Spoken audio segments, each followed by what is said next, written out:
In July 1887, by the old calendar on June 24th, and by the new on July 6th, a child was born on the edge of Vitebsk, in a modest place called Peskovatic. His given name in the family was Moishe Shagal. The world would come to know him as Marc Chagall. He arrived as the eldest of 9 in a poor Orthodox Jewish working family, in a city where roughly half the population was Jewish. His father, Zakar, labored in a herring warehouse. Heavy work, repetitive, salt in the air, and fatigue on the face. His mother, Vaiga Ita, kept a small grocery shop and did what she could to stretch the days into something survivable. At home, the language was Yiddish. Outside, the world demanded Russian. And early on, Chagall learned what it meant to belong to a community that lived inside boundaries others set. Boundaries of residence, of schooling, of opportunity. He began with the Cheder in Vitebsk, the traditional religious school. But something shifted when his mother pushed him further, so far, in fact, that she had to bribe a teacher to get her son into the municipal school, a place that normally did not accept Jewish students at all. It wasn't only a change of classroom, it was a change of air. There he spoke Russian instead of Yiddish. He took singing and violin lessons, and he began to draw. In 1906, he finished community school, and the next step, almost impossible and yet inevitable, was art. He became a student in the studio of Yehuda Penn, a painter who had studied at the Imperial Academy in Saint Petersburg and taught in a style shaped by portraits and genre scenes. Penn's school mattered for a deeper reason. In Vitebsk, it was the one place where someone like Chagall could even imagine becoming an artist. Chagall understood what the capital represented. In St. Petersburg, one could become real, trained, recognized.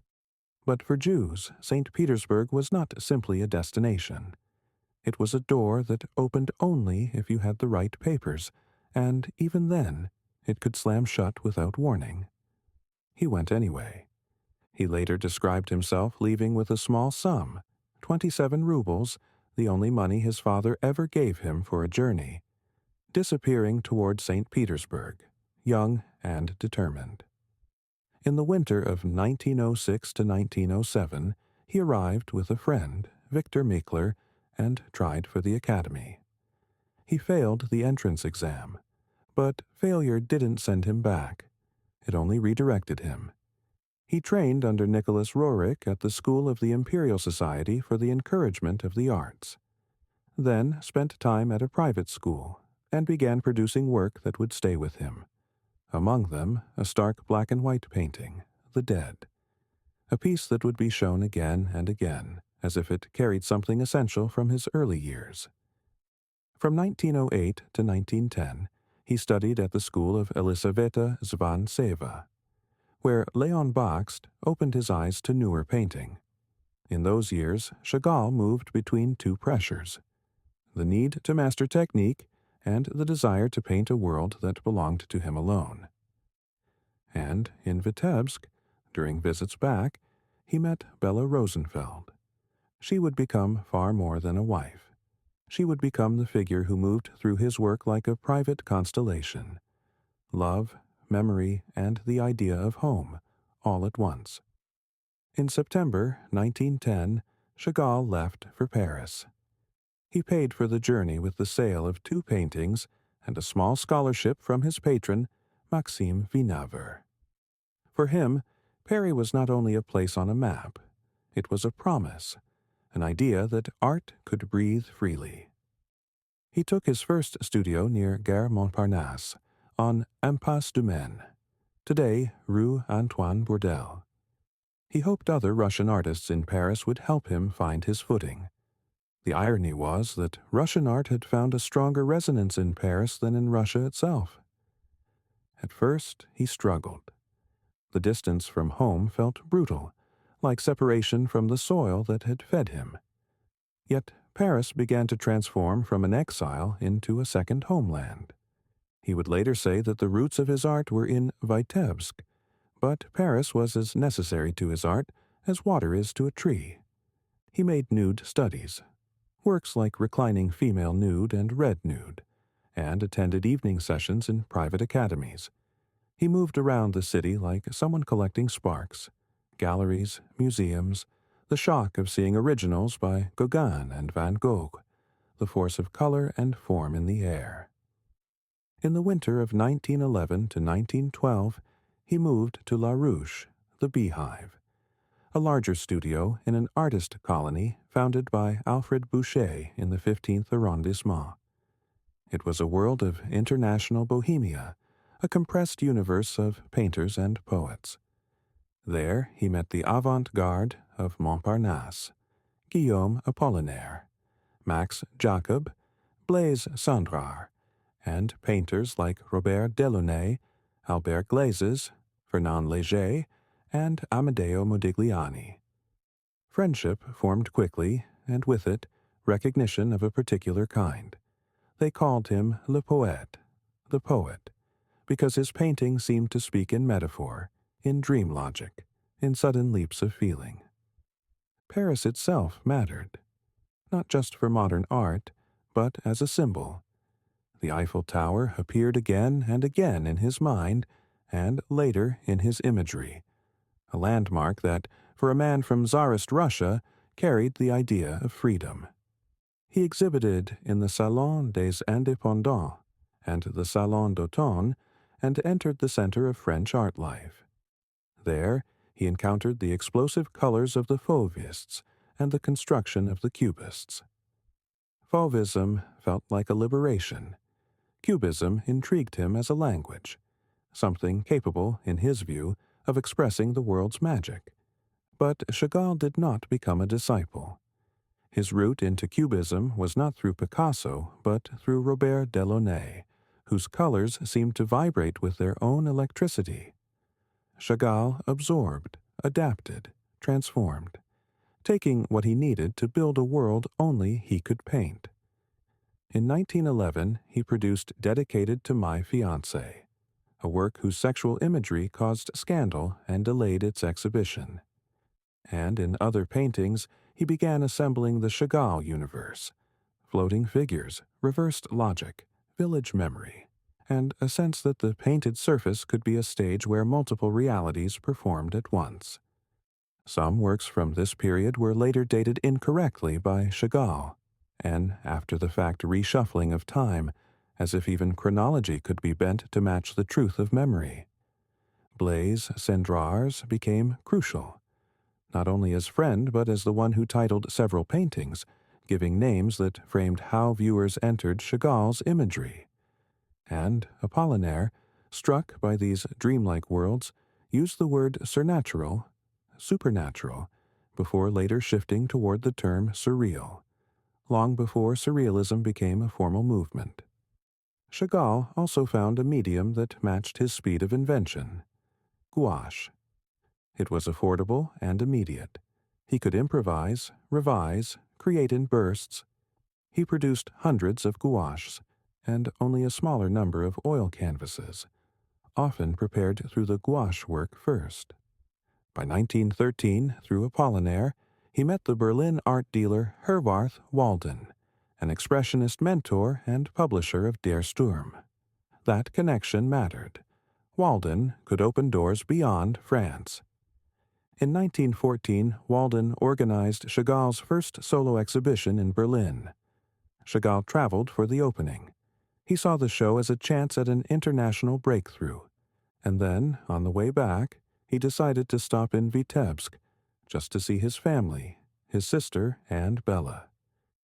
It was supposed to be a short visit. Chagall returned to Russia on June 13, 1914. By the end of July, the First World War had erupted. Borders closed. The path back to Paris vanished. Suddenly, he was trapped in the place he had already left behind. In July 1915, he married Bella Rosenfeld in Vitebsk, despite the objections of her parents. In his words, she brought him small, ordinary gifts: cakes, fish, milk, fabrics, even boards to serve as an easel, and with her, a flood of sky-blue love and flowers seemed to enter the room. Bella became an axis, the human figure around which his images of flight and devotion could turn. In autumn 1915, the couple had to relocate to Petrograd, Saint Petersburg. Their daughter Ida was born there in 1916. To avoid military service, Chagall worked in a wartime economic office connected to his brother-in-law, Yakov Rosenfeld. In Petrograd, he encountered new Russian artistic tendencies and absorbed elements that resonated with him. Yet the war did something else. It drained his Paris-born sense of limitless fantasy. He began painting more directly from the reality around him. Soldiers stationed in Vitebsk, street scenes, local landscapes, the daily shape of survival. In November 1916, he traveled to Moscow to open another exhibition. When he could, he returned to Vitebsk to visit family. His life became a rhythm of movement inside a nation at war, with no exit. Then, in 1917, the February Revolution erupted, and Chagall witnessed it in Petrograd, at the center of the upheaval. He later described the event as profoundly shaping. When the October Revolution followed, he returned with Bella and Ida to Vitebsk. He was exhilarated by the revolution's promise and tried to participate in the remaking of society through art. And here, history pushed him into a role he never expected. Chagall proposed the creation of an art school in Vitebsk. The plan was approved by Anatoly Lunacharsky, now a cultural leader under Lenin, someone Chagall had met in Paris. On September 12, 1918, Chagall was appointed Commissar for Fine Arts in the Vitebsk region. In 1919, he founded the Vitebsk Art School, became its director, and began teaching. He invited major figures of the Russian avant-garde, Kazimir Malevich, L. Lisitsky, and Ivan Puni. Dawid Yakerson led the sculpture studio, and because Vitebsk was relatively spared from the worst hunger, more artists arrived, and Chagall hired them as teachers. As commissar, he organized exhibitions and celebrations and helped reopen museums. Between April and June 1919, he participated in the first state exhibition of revolutionary art in Petrograd's former Winter Palace. The government purchased 12 of his paintings. For a moment, it looked like the revolution had given him a place, not only as an artist, but as a cultural architect. But in the school itself, a conflict grew. Slowly at first, then rapidly, then irreversibly. Malevich arrived with Suprematism, the idea of pure painting, forms stripped of subject matter, geometry treated as the new absolute. For Malevich, the future was square, circle, cross, rectangle, objects rejected, imagery purged. For Chagall, the future could not abandon the human world. His art was rooted in memory, in figures, in village life, in biblical echoes, in the symbols that returned again and again like recurring dreams. The conflict wasn't just aesthetic, it was a struggle for the school's soul and for authority. Malevich's influence spread. Students and staff shifted toward the new movement. Chagall found himself increasingly isolated, not because he lacked innovation, but because his vision refused to surrender the figurative and the personal. In 1920, after repeated disputes, Chagall resigned from the leadership of the academy. He left Vitebsk with his family in May, heading for Moscow. There, they lived in poverty. Chagall designed murals, decorations, and costumes for the Jewish theater in Moscow. But state demand for his work declined sharply. His art no longer fit neatly into official ideology. Artists were classified by political usefulness, and Chagall's standing fell, shaped in part by those who did not admire him. In 1921, he worked as a drawing teacher in a war orphan colony in Malakovka near Moscow. That same year, he began writing his autobiography, My Life, where he criticized the state's disregard for artistic individuality. And then a decision formed, one that would once again place him between worlds. In 1922, he left Russia with his family, traveling toward Berlin. The reasons were layered: financial struggle, narrowing prospects, fear of official pressure under the political climate, and the belief that his pre-war work, left behind in Berlin and Paris, might provide a lifeline. He secured passports through Lunacharsky. In Berlin, in 1922, the first Russian art exhibition presented several of his paintings and theater designs. He had returned, in a sense, to the European art circuit. But the Europe he returned to was not the same. And Chagall, 30-something, shaped by Paris, imprisoned by war, then elevated and crushed by revolution, was about to confront a new era with new dangers and a new kind of exile already forming at the horizon. Berlin was meant to be a reset. Chagall arrived in the summer of 1922 expecting that the paintings he had left behind, work from the years before the world broke apart, could finally be turned into stability. He went back to Herwarth Walden, the dealer who had once championed him. Walden had, in fact, sold those paintings and deposited the proceeds into an account. But the money was now a mirage. Germany's inflation had devoured its value. What should have been a financial rescue became a hollow figure on paper. Chagall took Walden to court, demanding the return of 150 paintings. A settlement followed. Some works were bought back for him as compensation. It was not the clean triumph he had imagined, but it was a sign of something he kept learning again and again, that art might survive history, but it rarely survives it unscarred. Berlin offered other encounters. He met Frieda Reyes, a society photographer whose studio was famous for gatherings among the city's elite. Yet even in that glittering atmosphere, Chagall remained, at heart, an exile, watching, absorbing, moving through rooms without truly belonging to them. That same year, he began etchings for a book edition of his autobiography, My Life, commissioned by the Berlin art dealer Paul Kasserer. He was still writing himself into coherence, still trying to align memory, loss, and the stubborn fact of survival. On September 1st, 1923, Chagall moved with his family to Paris again, following the urging of Blaise Cendrars, who called him back with the simple logic of fame. Return, you are known now, and Vollard is waiting. Ambroise Vollard, a major Parisian publisher and dealer, commissioned him to illustrate Nikolai Gogol's Dead Souls. Chagall produced 96 etchings by 1927, though the edition would not appear until much later.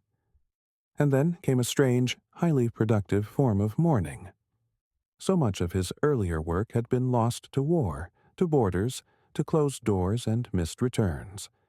In Paris, he began repainting those vanished paintings, sometimes from reproductions, sometimes from memory alone.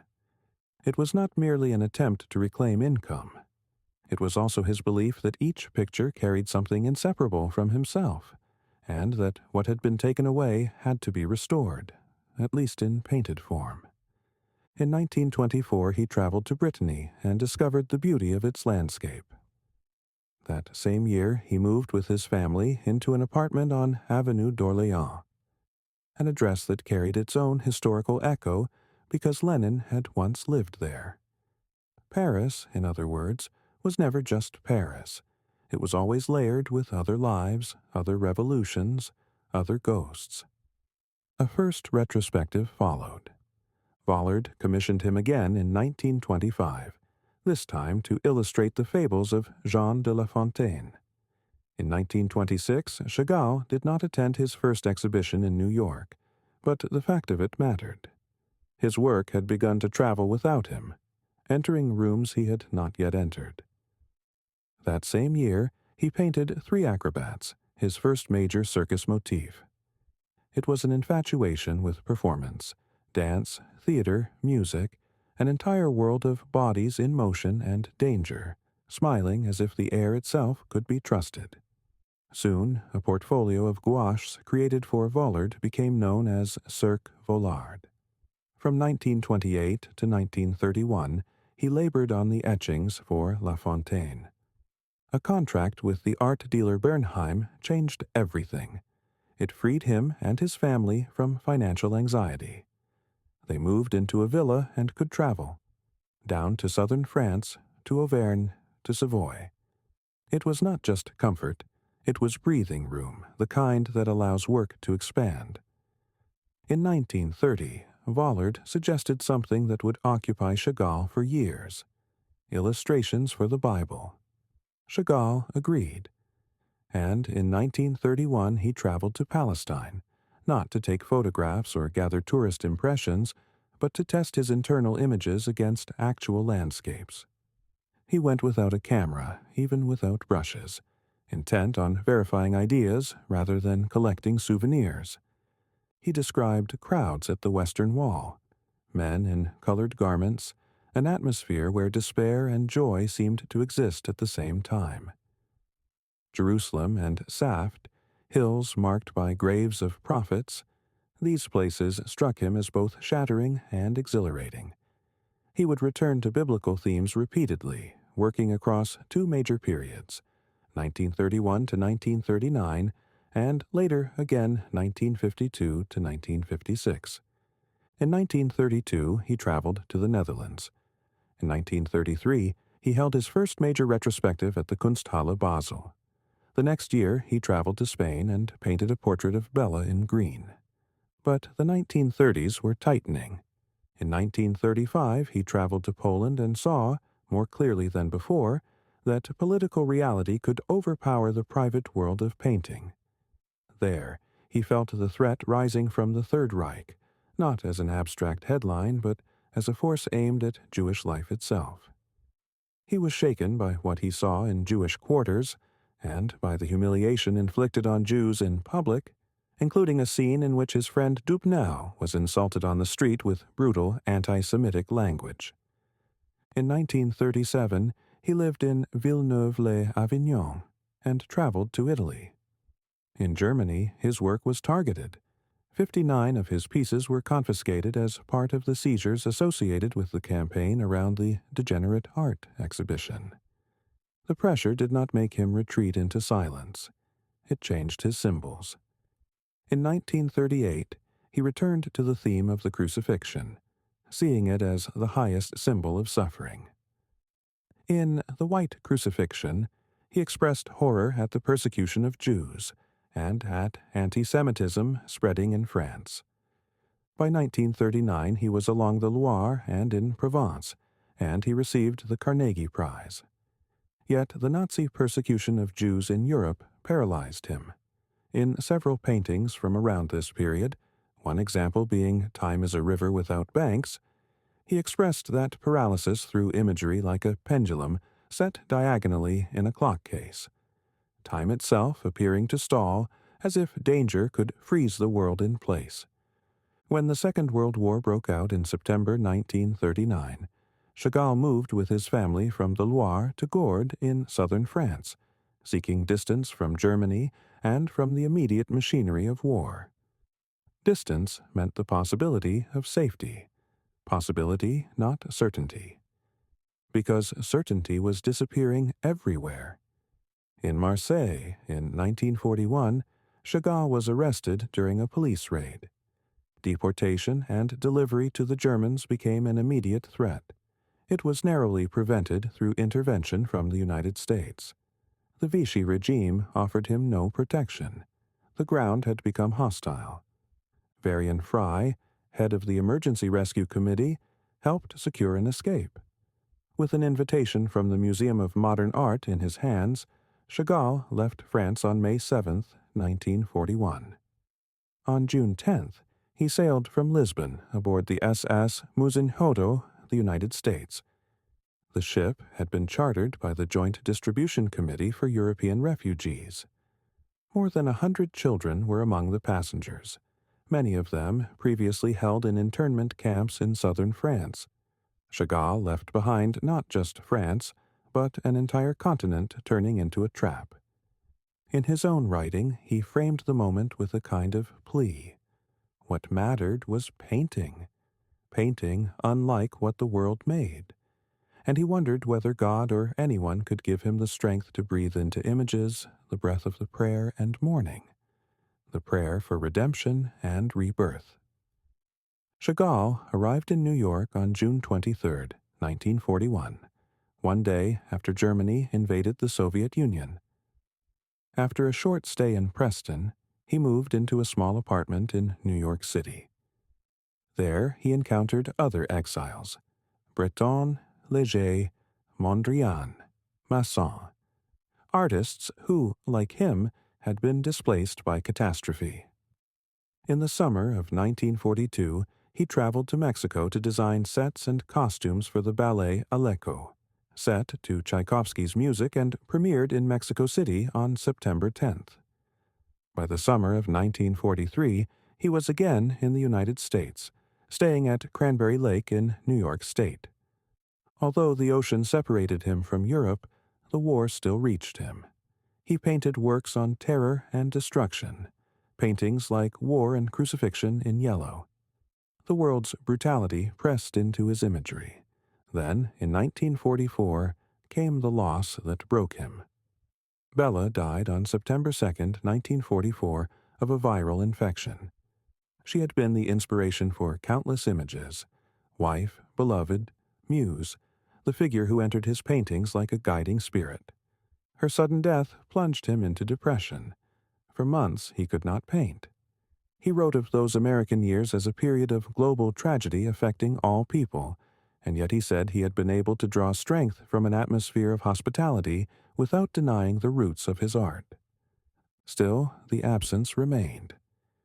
In 1945, he began a relationship with Virginia Haggard McNeil, his housekeeper, 28 years younger than him. She brought her daughter John. In 1946, Virginia gave birth to Chagall's only son, David McNeil. Named McNeil because Virginia was still married to the English painter John McNeil at the time.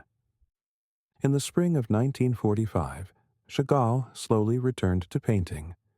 The motif of the bride appeared often, perhaps as memory, perhaps as longing, perhaps as the attempt to pull love back into the world by force of image.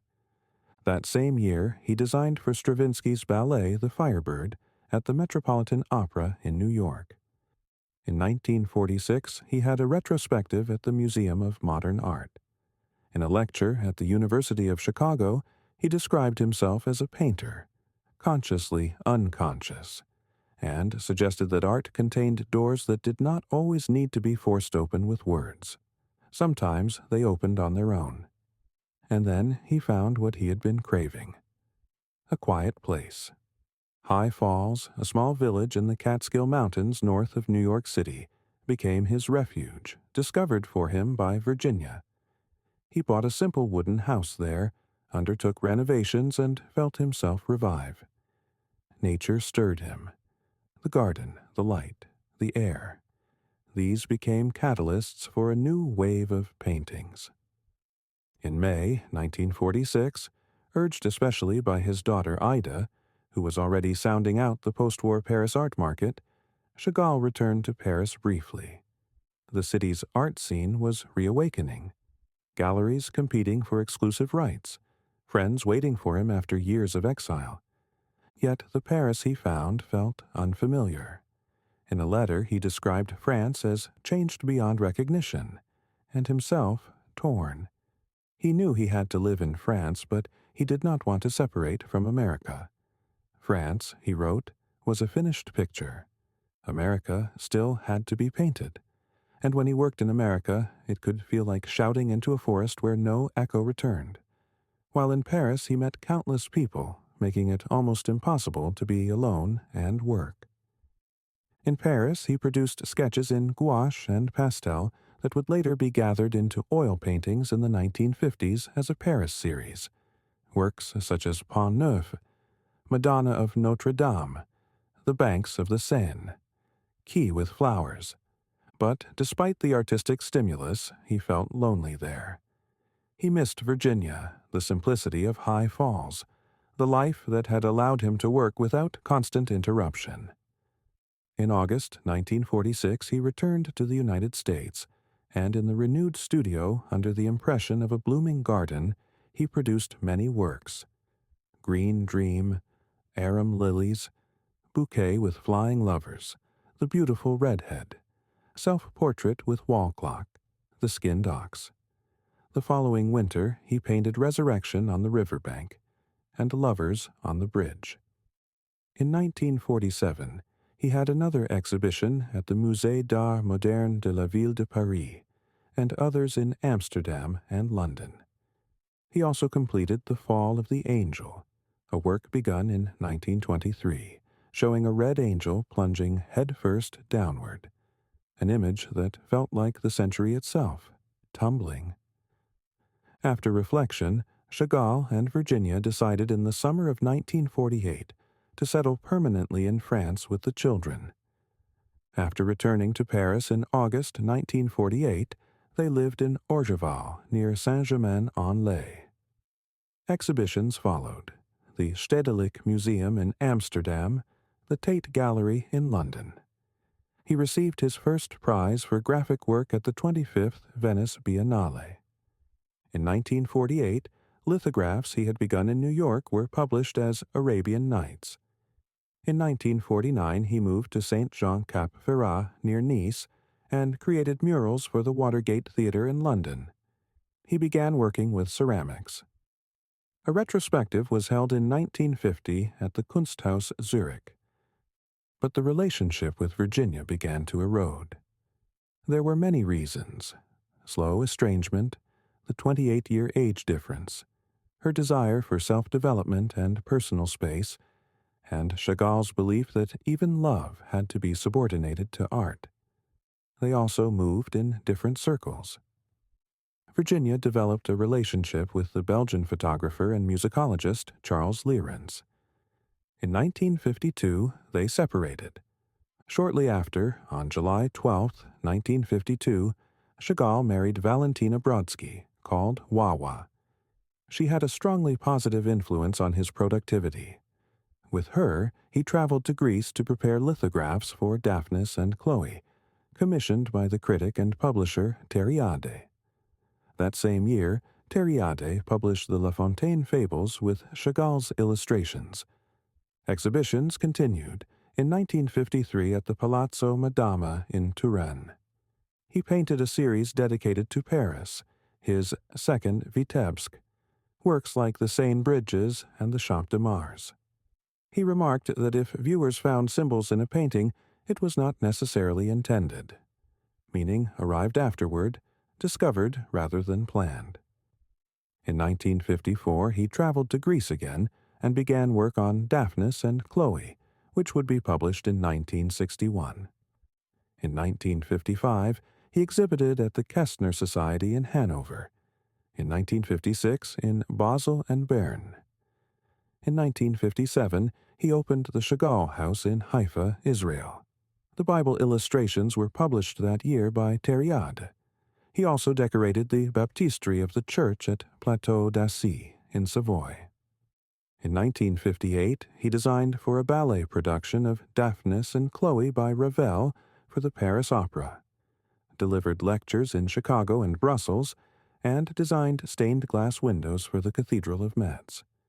In 1959, he became an honorary member of the American Academy of Arts and Letters, and received an honorary doctorate from the University of Glasgow. Retrospectives were held in Hamburg, Munich, and Paris. For Frankfurt, he created Commedia dell'arte for the foyer of the new theater building. His own reflections in these years could sound like a confession.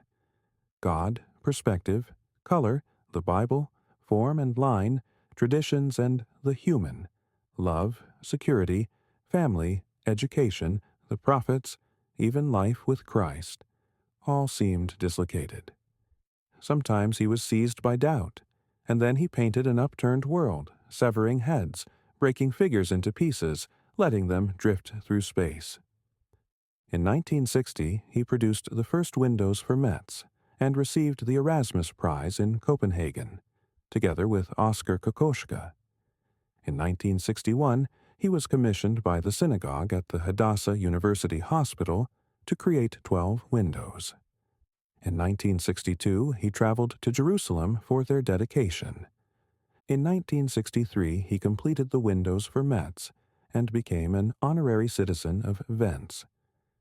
That year, he held retrospectives in Tokyo and Kyoto and traveled to Washington. In 1964, he went to New York and worked on windows for the United Nations headquarters and for the church at Pocantico Hills, New York. He also completed and dedicated the ceiling painting for the Paris Opera. In his stained glass, he brought painting into a new blossoming, often working with Charles Marc from the Jacques Simon studio. He participated 3 times in Documenta in Kassel, 1955, 1959, and 1964. In 1965, he worked on wall decorations for Tokyo and Tel Aviv, and created paintings for the new Metropolitan Opera at Lincoln Center in New York. In 1966, he completed a set of 8 windows for the church at Pocantico Hills and designed a mosaic wall and 12 mural panels for the Israeli Parliament building in Jerusalem. The 2 murals for the Metropolitan Opera were installed.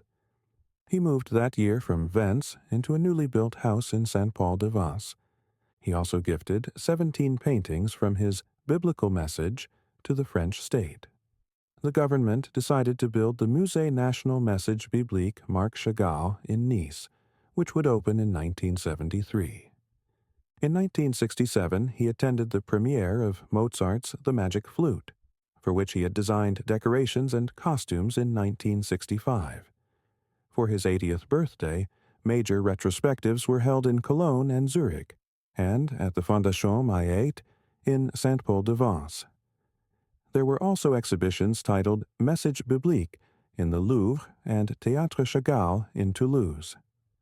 That year, he designed 3 tapestries over 6 meters wide for the Parliament in Jerusalem and began painting windows for the church at Tudela in Kent, his work moving freely between synagogue and church, indifferent to denominational boundaries. In 1968, he traveled again to Washington and began painting stained glass windows for the north aisle of Metz. In 1969, the foundation stone was laid for the Message Biblique Foundation in Nice. That June, he traveled to Jerusalem for the dedication of the tapestries. In September 1970, the choir windows of the Fraumünster Church in Zurich were dedicated. In 1972, he began a mosaic for the First National Bank in Chicago. In 1973, the Nice Museum opened. In 1974, he returned to Moscow and Leningrad for the first time in more than 50 years. In June, windows were dedicated in Rheims Cathedral. Later that summer, he went to Chicago for the dedication of his mosaic, The Four Seasons. In 1975, his works on paper were exhibited in Chicago. That year, he traveled to Japan, where a 2-year touring exhibition moved through 5 cities. In 1977, he received the Grand Cross of the Legion of Honor from the President of France. He also traveled to Italy and Israel. A special commission emerged in Mainz, designs for windows in the parish church of Saint Stephan, arranged through the priest Klaus Meyer. The windows were intended as a lasting sign of Jewish-Christian connection and understanding between peoples, especially in a place with a history of violent persecution of Jews. Chagall completed 9 windows there before his death. Exhibitions continued: Florence in 1979, New York and Geneva in 1980. The Psalms of David were shown in 1980 at the museum in Nice. In 1981, there were graphic exhibitions in Hanover, Paris, and Zurich. In 1982, retrospectives in Stockholm and at the Louisiana Museum of Modern Art in Humlebeck, running into the following March. In 1984, more retrospectives took place. In Paris at the Centre Pompidou, in Nice, Saint Paul de Vence, Rome, and Basel. In 1985, major retrospectives were held at the Royal Academy in London and the Philadelphia Museum of Art. Alongside painting and design, he remained an author, writing texts, poems, and articles on art and literature in Yiddish, illustrating Yiddish books by writers such as Isaac Lieb Perez, Abraham Sutzkever, and David Hofstein. And then, on March 28, 1985, Marc Chagall died in Saint-Paul-de-Vence at the age of 97. He was buried in a simple stone grave in the local cemetery. A painter who had crossed empires and ideologies, wars and continents, who had lived inside the contradictions of belonging and exile, ended where he had made his last home, in the south of France, with the century finally behind him, and his images still moving, still hovering, still refusing to become ordinary.